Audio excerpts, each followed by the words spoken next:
গঙ্গায় দেখা মিলল ঘড়িয়ালের।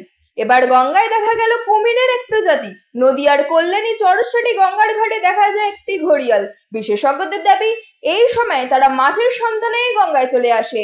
ঘড়িয়ালটিকে দেখতে পেয়ে বন দফতরকে খবর দেয় স্থানীয় বাসিন্দারা। ইতিমধ্যে ঘটনাটিকে ঘিরে আতঙ্ক ছড়িয়েছে এলাকায়।